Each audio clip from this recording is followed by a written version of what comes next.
Hello, xin chào tất cả các bạn, lại là mình đây Tiger. Và trong tập ngày hôm nay mình sẽ tiếp tục xả đất và phơi rễ những em này. Mời các bạn cùng theo dõi video nha. Thông thường khi mua sen đá về nhà và trước khi vào chậu thì mình sẽ xử lý qua phần sen đá. Thứ nhất là để tránh cho sen đá bị sốc nhiệt. Thứ hai, để hạn chế cho sen đá bị các mầm bệnh không mong muốn. Và nguyên nhân thứ nhất là bị sốc nhiệt thì thông thường khí hậu ở các vườn sen đá rất là dịu mát. Còn khí hậu ở nhà mình thì thường nó rất là nóng, cho nên khi mà di chuyển sen đá từ một nơi mát đến một nơi nóng thì sen đá rất là dễ bị sốc nhiệt. Như cái em sen đá này, trong quá trình di chuyển thì em cũng bị sốc nhiệt rồi nè. Những cái lá ở dưới nó bắt đầu vàng và để một thời gian thì nó sẽ héo đi. Thực chất thì cái việc sốc nhiệt nó rất là bình thường khi bạn nuôi sen đá. Tuy nhiên để hạn chế cái việc sốc nhiệt khi mua sen đá về nhà thì mình sẽ xử lý qua phần rễ trước khi trồng sen đá. Ở đây là mình sẽ xả bỏ cái phần đất và mình sẽ tỉa lại cái phần rễ của cây sen đá.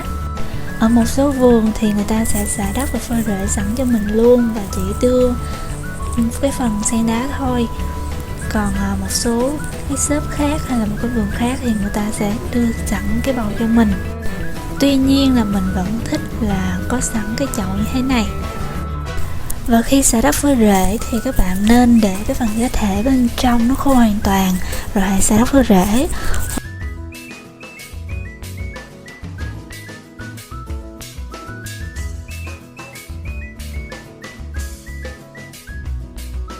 Còn lý do thứ hai mà việc xả đất và phơi rễ rất là cần thiết, bởi vì trong cái phần rễ cũ đôi lúc nó sẽ có một số mầm bệnh không mong muốn.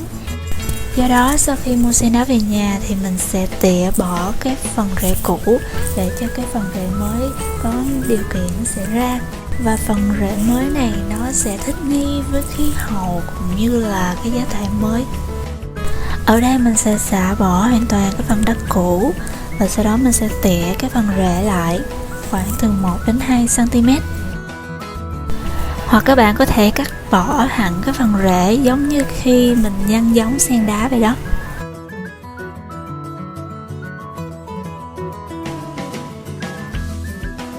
Và trong quá trình xả đất thì các bạn nên quan sát kỹ cái phần sen đá và mình sẽ loại bỏ hẳn cái phần lá ở dưới cùng đã bị dập hoặc là bị sốc nhiệt.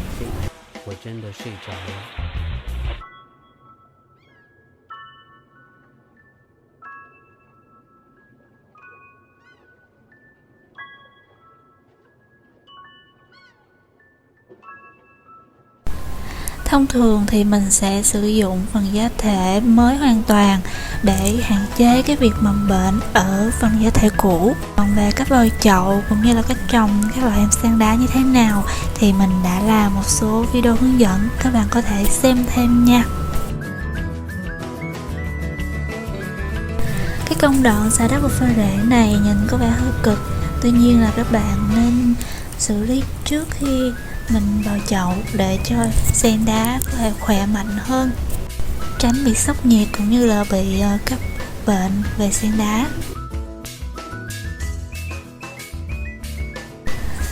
Và đây là em sen đá hoa hồng Hà Lan. Hiện tại ở nhà mình đã có 5 em rồi. Và trong tập trước thì mình cũng đã chia sẻ cách trồng cũng như là vào chậu cho 5 em sen đá hoa hồng Hà Lan. Mình sẽ thêm link video vào phần mô tả của video này nhé. Và đây là thành quả sau một khoảng thời gian xả đất. Những cái lá rơi rụng mình sẽ giữ lại và mình sẽ lựa chọn những cái lá nào nó mút nó khỏe mạnh để tiếp tục nhân giống. Các bạn đừng có bỏ nha, rất là uổng luôn đó. Còn cái phần giá thể cũ thì mình sẽ bỏ luôn. Còn đây là thành quả sau một quá trình xả đất 32 em. Trong combo này thì có đến 4 em đế vương hồng và 2 em sen đá nâu. Mặc dù là nhà mình có rất là nhiều sen đá đế vương rồi, nhưng mà mình vẫn thích cái em này. Sen đá có rất là nhiều dòng với những cái dòng tên gọi khác nhau. Như hai em này thoạt nhìn rất là giống nhau và lên hình cái màu sắc cũng na ná nhau nữa.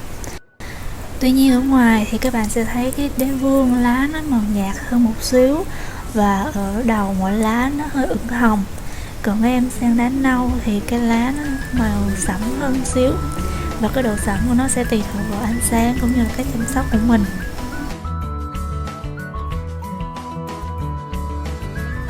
Và những sen đá sau khi xả đất thì các bạn nên phơi rễ khoảng vài ngày ở nơi mát. Tùy vào khí hậu thì các bạn có thể phơi rễ một ngày hoặc là vài ngày. Riêng mình thì mình sẽ quan sát cho đến khi nào cái phần rễ mới nó ra thì mình sẽ vào chậu. Ok, mình sẽ tạm kết thúc video tại đây và trong video sau mình sẽ review cận cảnh từng em sen đá sau khi đã xả đất, cũng như là giới thiệu tên các loại em sen đá này. Các bạn đừng quên theo dõi video của mình nha. Và nhớ bấm đăng ký kênh để tiếp tục theo dõi những video về cách trồng và chăm sóc sen đá nha. Cảm ơn các bạn đã theo dõi. Xin chào và hẹn gặp lại. Bye bye.